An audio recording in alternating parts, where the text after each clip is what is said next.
So in a short while, we'll be joined by economists who will talk to us on a number of things. Just before we do that, and he's going to be here in a few minutes, from what I understand. But I want to look at the details of this story and how the CCTV this is the thing that you say, the curse of technology. In this case, it might just be a blessing. Yeah. So what we did earlier is that we showed you, or we talked about what the court said from the CCTV footage about what actually happened. This is at Central Police Station.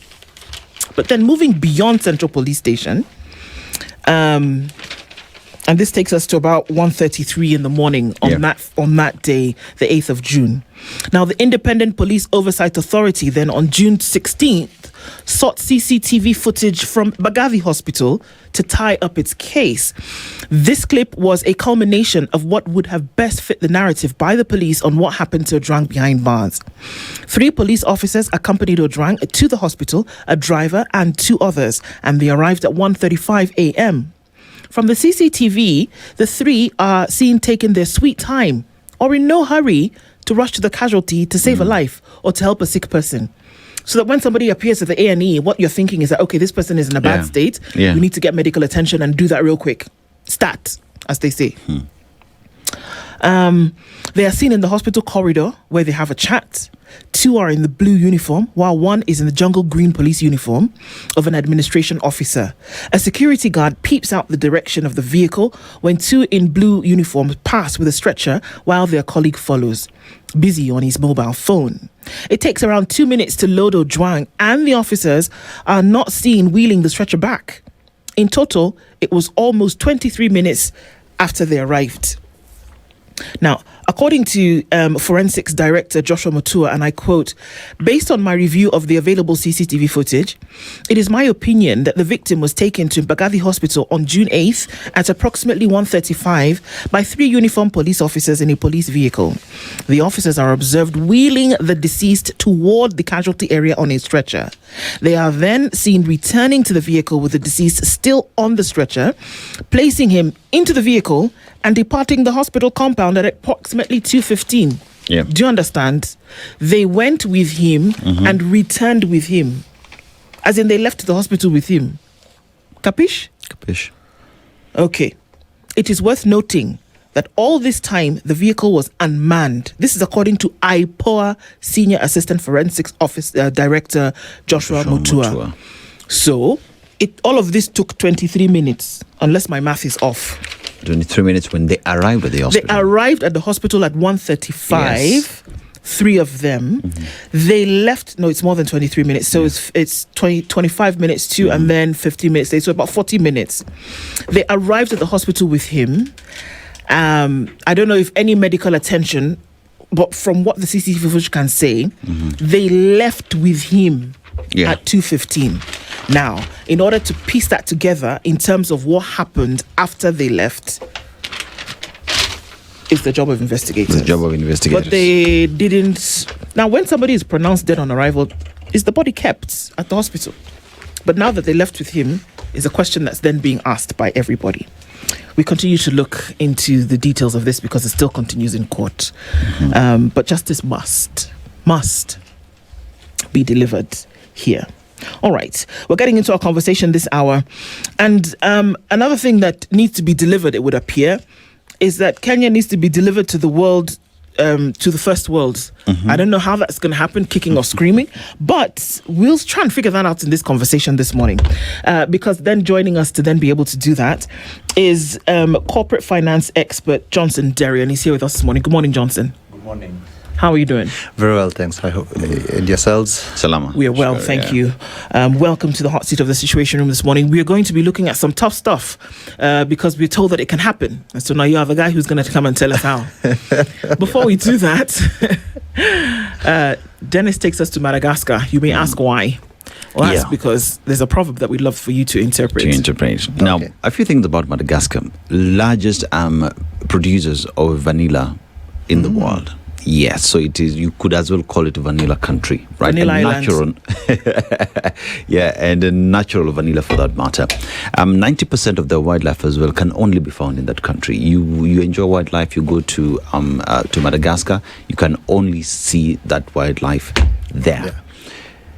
It is an island, fourth largest island, and the shoreline that they do have is 5,000 kilometers. Think about 5,000 kilometers, what that means. It's the same distance as leaving London to Dubai. That's the coastline that Madagascar does have. But the problem we get this morning, a person who sells eggs should not start a fight in the market. A person who sells eggs should not start a fight in the market. How would you interpret it? Well, obviously, that's a question of wisdom, right? Whether you're right or wrong, whatever fight you start, you risk losing your eggs. So, it's in your interests to manage situations so that you don't lose more than what you need to. Yeah. Well said. Wisdom. To me, akili. Yeah. So the achievement of world class status or first world status seems to be something that Kenya is clawing for at the moment. With certain things that we have seen, the establishment of the National Infrastructure Fund, the establishment of a sovereign wealth fund, and mega infrastructure. And it seems as if these are the things that is going to take Kenya into that space. You smile. So I wonder if that is because you do not agree. We've been at this for a long, long time. And I remember when Vision 2030 was launched, and I forget what his name was. He was the chair of Vision 2030, a young gentleman, budding professional. Mugo Kabati. Yes. And I remember tweeting and saying, this is not how it's done. And it's for a very simple reason. So the business of economic growth is the business of generating value. But the concept of value is very subjective. So even when you talk to entrepreneurs and the way they invest, what is valuable today may not be valuable tomorrow. I like going back to the famous quote by the then Nokia chief. Yeah. And he said, we did nothing wrong, and yet we lost. All that investment went to, why? Because people's concept of what value is changed. You had the best phones at one time, and then not anymore. Yeah. Right? So, and the countries that have been able to leapfrog into development have understood this. So that's why you have the very the debate in economics about market-driven development versus planned development. And most countries that mark time, usually you'll find that they pursue planned development as opposed to market-driven development.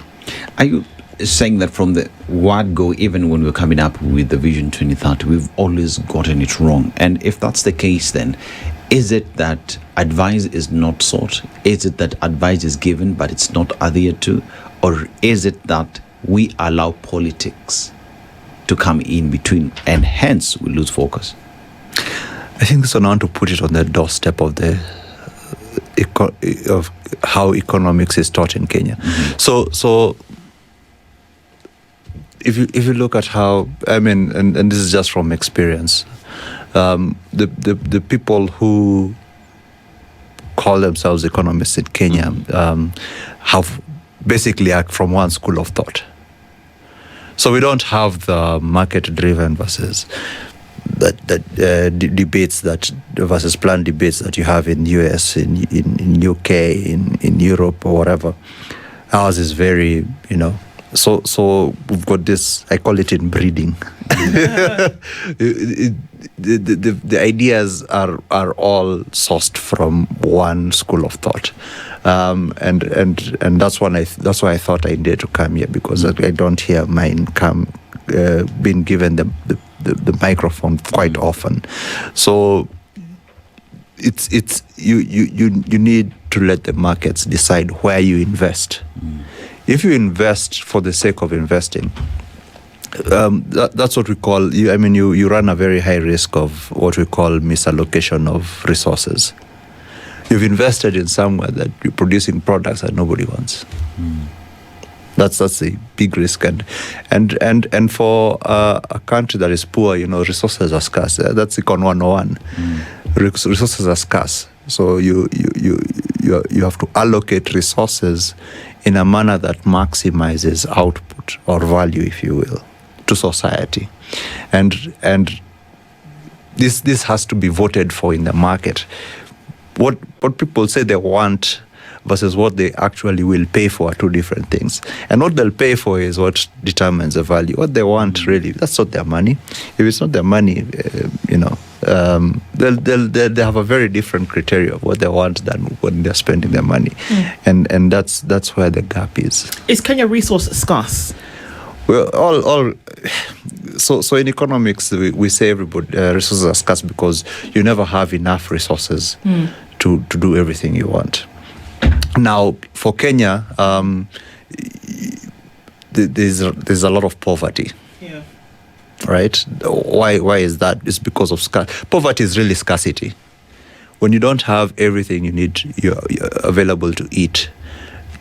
When we say you're poor, it's because you don't have the capacity to buy everything that you need to survive. So when you're poor, obviously, there's a lot of scarcity. It's not scarcity of resources, it's scarcity of resources. But is Kenya poor? I believe we are. Why? What would be the indicators of this poverty that you say Kenya is? It's just your ability to nourish yourself, the ability of every individual to nourish themselves. So you've got like a poverty incidence of plus 40%. Right? That means we are producing less than we need. Okay. Yeah. Like I said, poverty is death. It's scarcity. It's death. You need food now, and you can't get that food now. You're poor. And why don't you have that food? It's because you're not producing. Okay. Right. And by producing we're not talking about food. By the way, there's enough food for everybody in Kenya. I think we produce more than enough food to feed everybody. It's just that I will not produce to feed you because you can't buy what I produce. Okay, so we're now making a connection, and we're saying that the wholesome definition of poverty here is not because there are not available resources, but that the capacity for folks to then get those available resources then defines their poverty? Yes, or even just make use of the resources that you have. You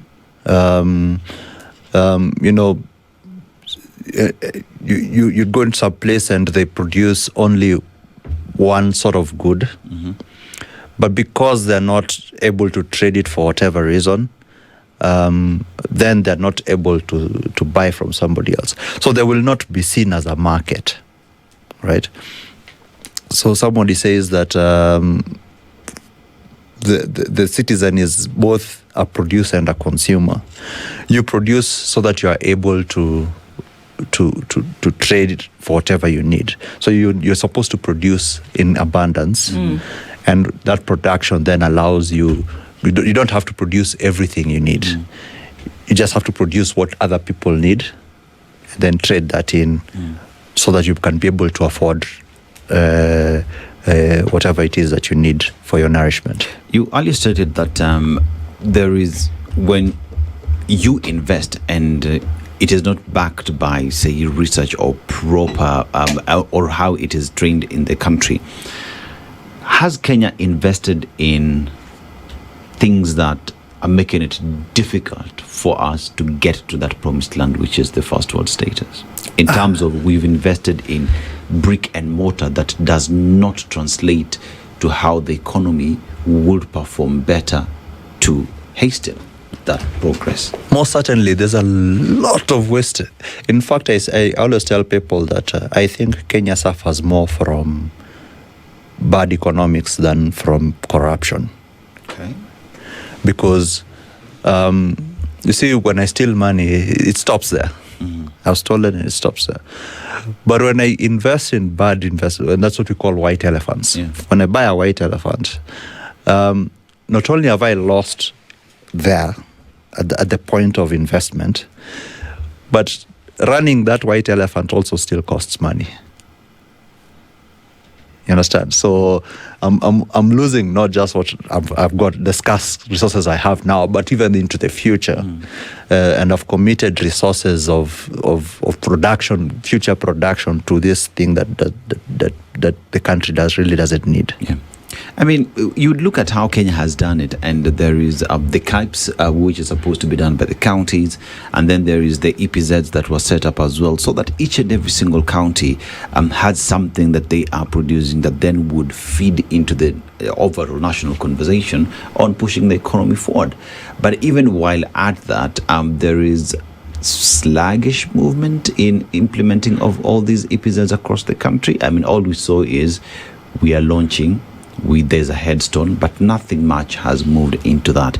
So how does that conversation on counties as well developing on their own that would then plug into the national conversation on us moving forward? How do you balance that from the national level? You see, so when you're going into investment, what are you trying to do? So I always say, so for the entrepreneur, when he's investing, he's identified a problem that he needs to solve, right? And to solve in a manner that people will pay more for the service or for the product than what it costs to produce it. Right? That's why it's sustainable, right? So that's why the concepts of cost of doing business is very important. So now, if you're investing in areas that we don't need, then you're asking Kenyans to pay more in taxes to fund those investments, to fund the debt that is being taken to, and all that money. So you're asking more in taxes. What you're doing is you're raising the cost of doing business, and you're making it unviable for entrepreneurs to solve problems. Okay, so let's get real here. With the way businesses operate, the only way that you can be said to be in the black is when you have developed this product, you sell it to market, and you're making a continuous profit. Not in June you make a profit and then for the next 6 months you don't. That you're making continuous profit, then you're said to be in surplus. That is the only way you develop. So Kenya, at the moment, if you're going to be talking about moving to the place where you can start to do things like explore nuclear weapons or nuclear energy, or if you can do things like going to the moon. Going to the moon and sponsoring a spaceship to the moon, it is because you have taken care of your basic needs. And if you were to have Maslow's hierarchy of needs for nations, then it is because your people are not hungry and that you have gotten something that you're doing that is making you surplus. You have to be operating in a surplus. So for me, it would appear as though you need to be manufacturing something that somebody else needs that they are buying with regularity. Yeah. Is Kenya there? So Kenya, the beauty about Kenya, it's a very, very diverse economy. I mean, I meet with entrepreneurs every day. Those are my customers. And investors are my other customers. So I bridge that gap. So Kenya is a very, very diverse economy. And that allows for a lot of mistakes. That's why, our politicians keep pulling us back, but somehow we are still trudging on. So you'll find quite a bit in manufacturing. There's even today, there's still investment going into manufacturing. There's still investment going into trade. There's still investment going into logistics. There's still investment going into. So all these places are still getting their investments.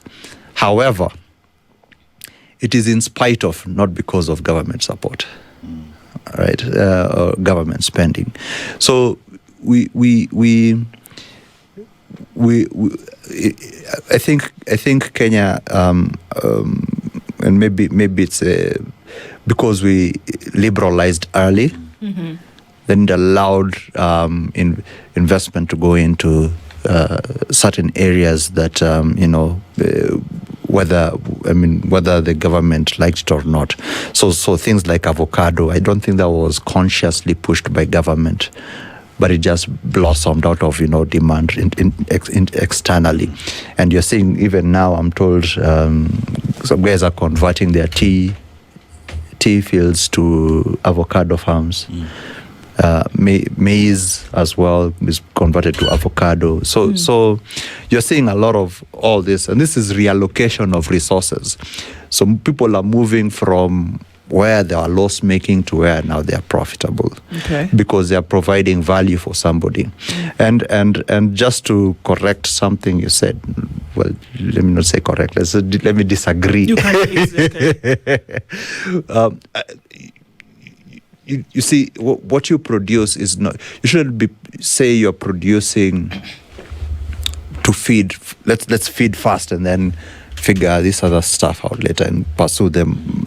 No, what you should be doing is creating value, because everybody has their own unique endowments. So because of your unique endowments, I might not be a good farmer, but I shouldn't have to be a good farmer to have a good life, right? I should be allowed to produce what I can produce for whoever it is that needs my produce, right? And I should be able to access resources to put together products or services so that I can produce for somebody that may not necessarily be food, could even be entertainment, could be whatever. But that is of some value. That is of some, yes. So we're actually not disagreeing. Yeah, so but you have to create value. Okay, so is Kenya creating value? That's maybe that now we can ask based on that. Is Kenya creating value to the place whereby you say it can be recognized? Because the goal is the first world. I always say it's down to the system, right? So, for example, like in the private sector, there's a lot of destruction of value as well. But the good thing about the private sector is when you're in your loss making, you quickly run out of resources, and your destructive ability stops. The public sector does not have that corrective mechanism. So you can have a company like KQ losing 20 billion every year for 10 years straight, 20 years straight. You have Kenya Broadcasting Corporation, which has 50 billion shillings in debt. How did you get to 50 billion in debt? As a media house, what are you spending on? You see, you have my favorite actually is SGR. If you look at the revenues, SGR is pulling, we're talking about 23 billion a year. It consumed over 500 billion. Do you think that's wise investment? I mean, I know we're going for a break right now. Yes, but when you come back, I want us to look at how we are moving to this first world when you've not handled your basics, where basics is how is your health. A healthy nation should come in place to build this economy or to take us there. How is your education? Because then technology, research is part and parcel of us getting to the first world. But let's take a break. Yeah, and then, getting into, because I assume that if you want to get somewhere, if you're going to bake a cake, at the very least, you should have the ingredients on the table. Or at least know the shop where you can buy the eggs. And that's my question. Do we know, Mr. Seto? Yeah, like before we went in the break, the question was, are we able to get to this first world if we've not handled our basics, education, having individuals who are able to then plug into that economy in terms of research and development, talk about tech where we are today? Are we able to say that we do not have an education population, yet we aspire to get to the first world, or we are struggling with education? Then there is health. Our health is a problem. You are having issues with treating the very population that you depend on to help you get to that first world status that you're looking for. Is that possible? Or how critical then is it to invest in these sectors that I've mentioned for that first world status to be a reality? Wow, a lot to unpack there. I was just trying to disentangle my thoughts here. So you've got a government that has decided to say, look, health will be on us, right? Education on us, infrastructure on us, right? It's a good thing that Kibaki let a bit of energy go. Yeah. So the private sector now is running with that. And of course, we're lucky also that we've got private sector investment in education and healthcare. Very lucky that. So you've got your own system of insurance and whatnot. But government has said, look, we're going to compete in this market. We're going to do this, right? The biggest problem now is pricing. Because then, how do you... because this has to be sustainable, right? Yeah. So do you price at the till, at the point of purchase, or do you price via tax? So we've got some sort of mix of that, some wild mix. So you've got people pay a token at the till. So when you go to Kenyatta, you go to Mbagathi Hospital or whatever, you'll pay their bit. Education, you might pay a bit. Okay, we try to make primary education free. It is not. but there have been fees creeping in one form or the other. So it's So reality checks in, right? So I would have much rather resources go towards funding investment where incomes can rise, right? So that people can participate more robustly in the economy, and that way they are able to pay their way around things, rather than trying to make things less expensive for everybody. So you start hiding costs in government spending and taxes, and then now you start borrowing. And then over time the bill gets bigger and bigger and bigger and bigger, and at some point you're just staring at default, which many countries are experiencing that as we speak, including what we call first world countries. If you look at Japan right now, been running crazy budget deficits forever, since mid-80s, I think. So it's taken that long this is when they're beginning to feel the pain. UK is going through the same thing. US, the budget deficits are legendary, but one might argue that war was part of them. But if you look at their spending, a good chunk of it goes to welfare spending. So you're funding consumption today, and you're taking away resources from investment. So where is tomorrow's employment going to come from? So it's really how you. The question you ask is about how we've organized our economy, and I think the government has taken too much. It's bitten more than it can chew, and what is happening then is not even indigestion. It can't even swallow. So you've got a serious structural problem, and we have to probably have to restructure this economy. Okay, so what are the ingredients towards a developing economy? Yeah, so there are about three things that matter. So many people like to pursue this from a sectoral perspective. Okay. But for me, that's not what it is. What it is you look at employment. We start from a truism where everybody, we say man's needs and wants are unlimited. So all you need to do to get employed is to pick out whatever need or want that has not been satisfied and try to satisfy it economically. So you create, so this guy wants this itch scratched. He'll only pay so much because obviously he's not gonna, there's only a maximum for every product, a maximum price, right? So if you're able to supply a product at a price lower than what he's willing to pay, he's always going to pay. And that's how employment is dealt with.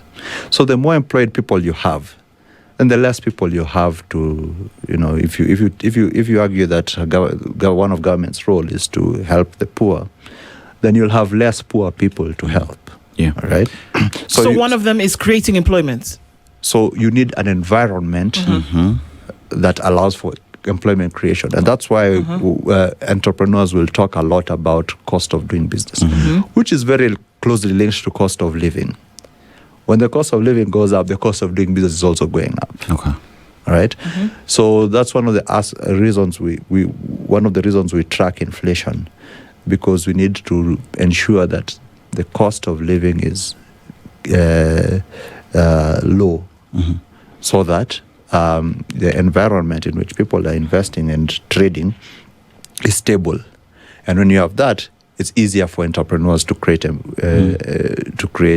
invest, to work together with investors to invest, and you create employment that way. And the more, the richer you get is by how productive you are. And productivity, not production. Productivity is really a function of ultimately investment. To illustrate this, I'll just simply ask you, the porter versus the guy the guy with the truck, who is able to carry more stuff? Obviously the guy with the truck. Why? Investment. He's got capital. That capital is what is able to move stuff, and that stuff is what. So if you look at the higher income countries, is because the capital invested per person is much higher than countries like Kenya, where the capital investment is much lower. But then there's also a twist to that. It's not that Kenya has invested a little capital. Is that the capital that is actually going into producing stuff that people want is low. The capital, there's a lot of capital that has been invested, that has been acquired, that goes into production that nobody needs. So that we exclude.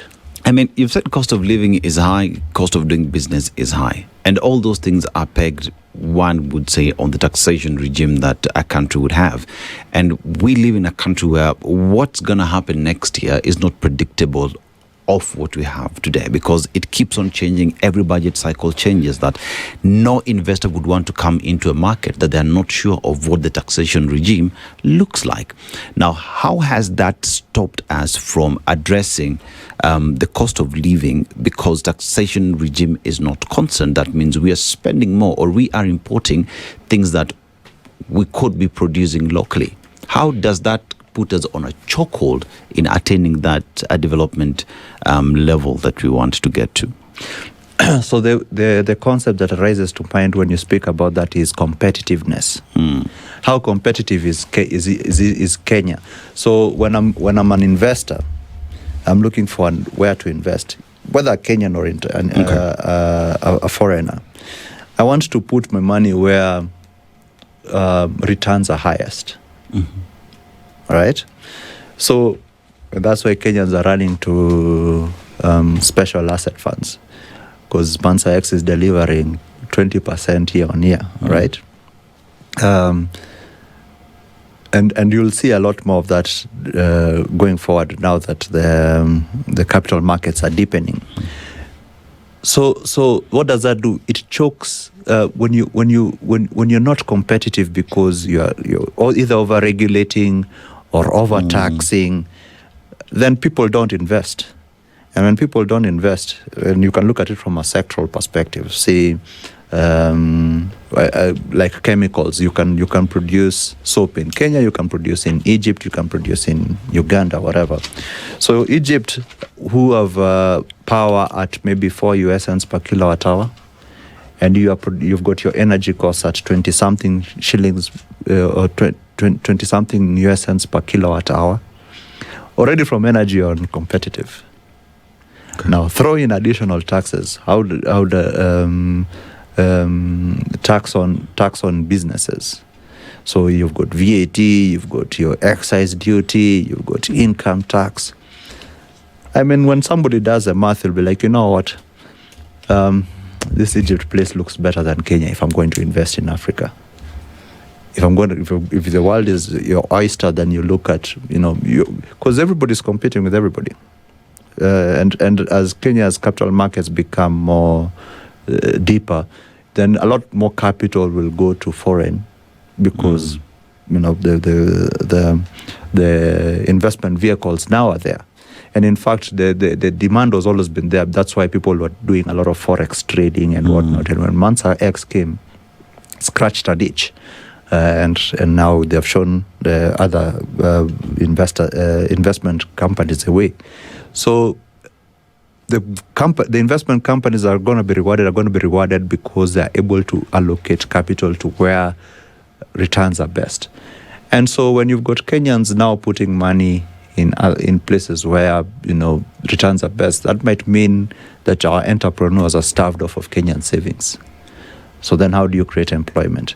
So the question of competitiveness absolutely has to be addressed before now we can start talking about investments that start attracting investments. That's yet, when you talk about competitiveness, then I look at the mother word there, which is competition. And in order for you to be in a competition, you have to come ready. Yes. And so this is what I've been asking. What are those elements that are going to have you come ready? Because how can you say you will come and compete at the table when your people are hungry? How can you come and say when you compete at the table or in this race, when your education system, which should be training people for an economy-facing future, is struggling? How can you be competitive when your health system is suffering? Because we're saying in order for you to get to the first world, you have to be competitive. You have to be in the competition. Yeah. But the elements to have you competition ready, you're struggling with. You have throttling and chokehold debt, which then doesn't allow you to develop. You have a tax regime, which at best is having people on their knees. So how can you even think about being competitive if you don't have the ingredients to prepare you for the competition? And you strike at a very good point. The locus of our problems stem from, and if you look at it carefully, government spending. Because one of the jokes I like to say is Kibaki had less, but he did more with it. But it's not really that he did more. It's just, so what did Kibaki do when he came in? He liberalized banking. He liberalized insurance business. He liberalized energy. And he liberalized telecommunications. So you had Safaricom that really bloomed because of his policies and M-Pesa and things like that. You've got investments in energy from private sector, because at the time when he was coming in, we used to have blackouts. So energy stability was non-existent. So he did without spending, he did a lot for the entrepreneurs, so that entrepreneurs can build their businesses and can attract investments. So we've moved away from that. Now we've been running crazy budget deficits, more than 10 years now. Budget deficits of at least 5% of GDP. It's crazy. Nobody does that. In Europe, they say you're in the EU. To join the EU, you have to do the maximum budget deficit you can do is 3% of GDP, and even then you can't do it consecutively. You have to have years where you have budget surpluses.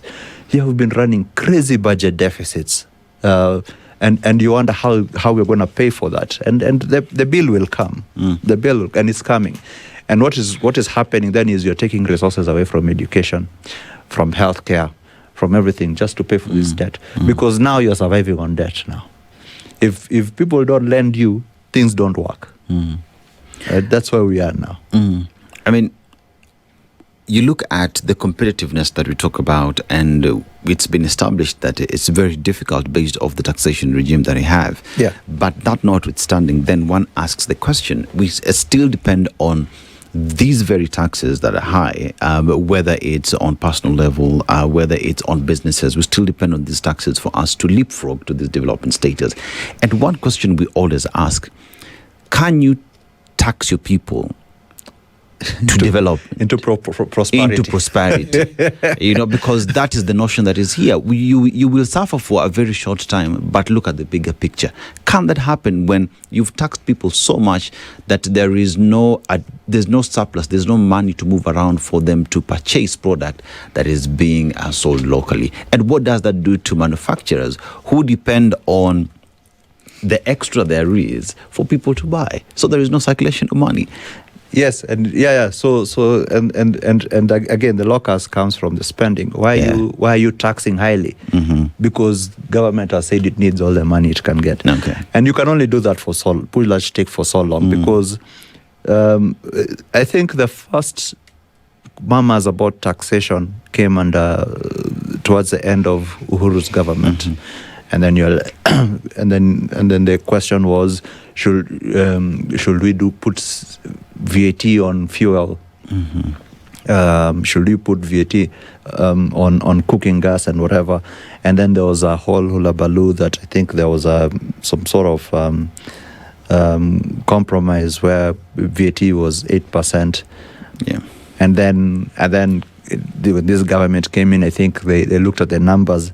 And because they didn't want to cut spending, doubled it to 16%. Yes. It can be reversed because the entire problem is really just around government spending. It can be reversed if we cut spending. The assets that the government has that doesn't serve it. So can the government get rid of some of these assets and use the proceeds to cut down on its debt, which is a big driver of the quest for taxation.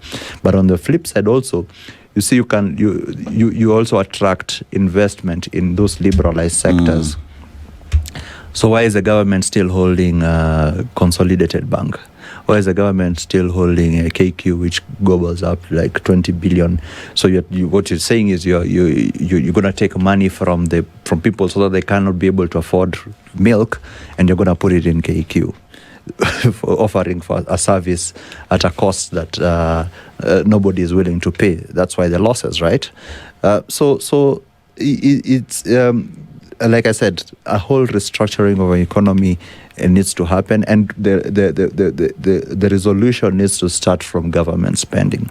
And until that is addressed, discussion of competitiveness will never be addressed. Will never be addressed. There's some work going on in terms of liberalization, even in the railway sector. So that's useful, and maybe that can build up the revenues on guys like SGR or whatever.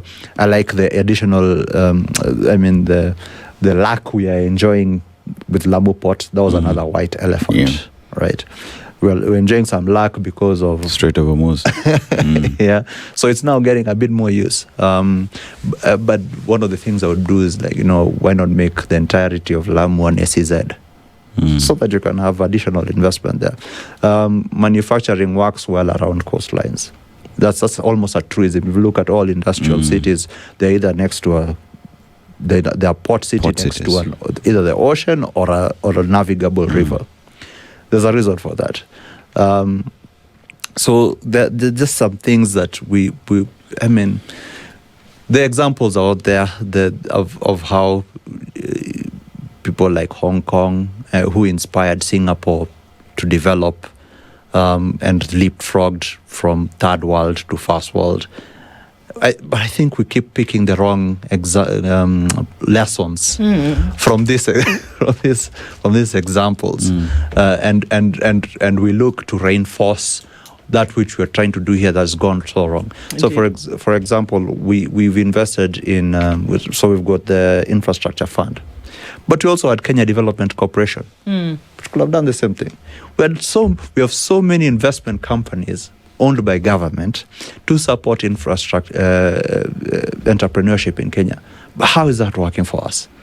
And I guess that's what lingers, and that's the question that lingers. There's some things that we really need to look at, and I'm just coming from the place whereby if you're not ready to take the full hog then don't mention it at all. Johnson Nderi has been here with us this morning. Thank you for sharing your insights with us as we look into the Kenya that many want. First world. Okay, we'll see. This is the Situation Room, the only way to start your day.